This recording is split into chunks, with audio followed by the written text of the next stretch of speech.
ఈరోజు space technology.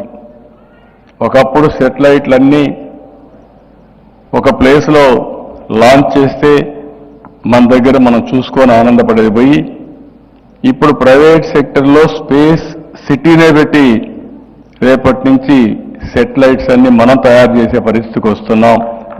విదేశాలకు ఇచ్చే పరిస్థితికి వస్తున్నాం. డ్రోన్ కానీ ఎలక్ట్రానిక్స్ కానీ ఒకటి కాదు, డిఫెన్స్ కానీ అన్నిట్లో మనం రాబోయే రోజుల్లో ఏ దేశానికంటే తక్కువ కాదని ముందుకు పోతున్నాం.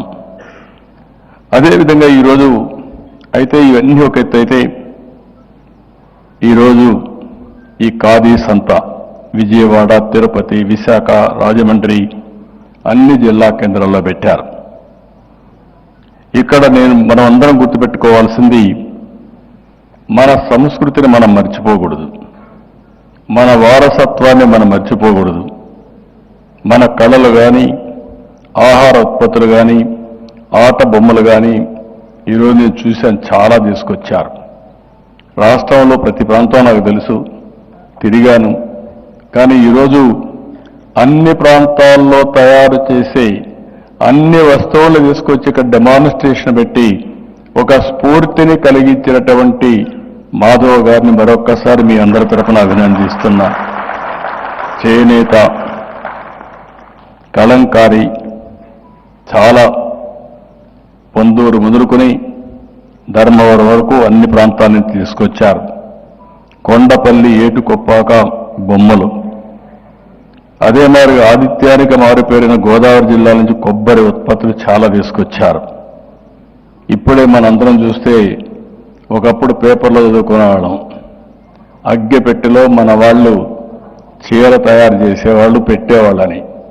ఈరోజు స్వయంగా మన ఆడబిడ్డకు సింధుకి బహుకరించే పరిస్థితికి వచ్చాడు.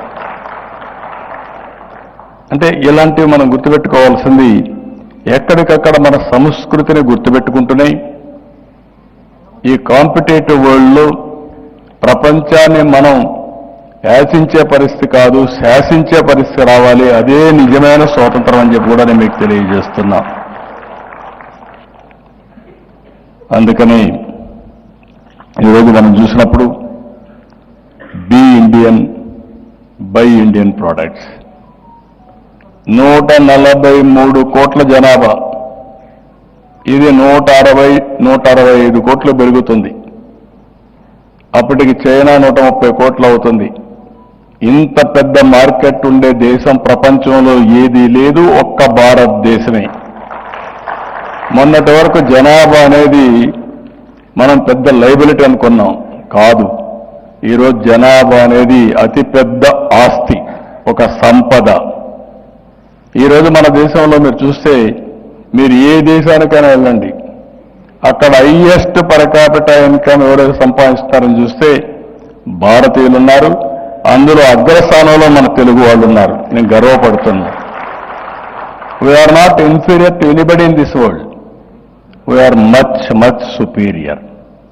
ఇలాంటి అవకాశాలు ఉన్నప్పుడు మన ప్రోడక్ట్స్ మనం ఉపయోగించగలిగితే డిమాండ్ పెరుగుతుంది, సస్టైనబిలిటీ వస్తుంది, తద్వారా ప్రోడక్ట్ పర్ఫెక్షన్ వస్తుంది. మన ప్రోడక్ట్స్ని విదేశాలకు ఎగుమతి చేసే అవకాశాలు మెండుగా వస్తాయని చెప్పి కూడా నేను మీకు తెలియజేస్తున్నా. నేను ఒకటే హామీ ఇస్తున్నా, ఎన్డీఏ ప్రభుత్వ రాష్ట్రంలో చేనేత కళాకారుల్ని, కొండపల్లి, ఏటికొప్పాక బొమ్మల పరిశ్రమల్ని, ఇలాంటివన్నీ కూడా ఆదుకోవడానికి, ప్రతి ఒక్క కళల్ని ఆదుకోవడానికి అన్ని విధాల ప్రయత్నం చేస్తాం, అన్ని ప్రోత్సాహాలు ఇస్తాం, ముందుకు తీసుకుపోతామని చెప్పి కూడా నేను మీకు తెలియజేస్తున్నా. ఇవన్నీ చేసి ఇలాంటి ఇంకొక పక్కన మనం గుర్తుపెట్టుకోవాల్సిన అవసరం ఉంది. ఓసారి మనం ప్రమోట్ చేస్తే ఎంత ఫాస్ట్గా వెళ్ళిపోతుందంటే, నేను అరకు కాఫీ చూశాను. ఒకప్పుడు అరకు కాఫీ ఆ ప్రాంతానికే తెలిసేది కాదు. స్లోగా నేను నాంది ఫౌండేషన్ చెప్పి అరకు కాఫీని ప్రమోట్ చేయమన్నాం. ప్యారిస్లో షాప్ పెట్టారు. తర్వాత ప్రధానమంత్రి గారు వస్తే ఆయన తీసుకు ఆ స్టాల్లో కూర్చోబెట్టి కాఫీ ఇప్పించా. ప్రధానమంత్రి గారు మళ్ళీ మాట్లాడారు. నేను ఎక్కడికి పోయినా అరకు కాఫీ మాత్రం మర్చిపోవడం లేదు, అందరికీ ఇస్తున్నా.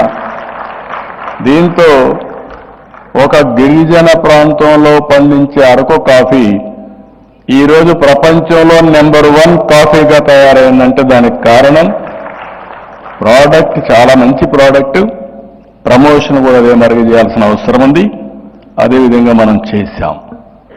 అందుకే నేను మిమ్మల్ని కోరేది ఒకటే కోరుతున్నాను.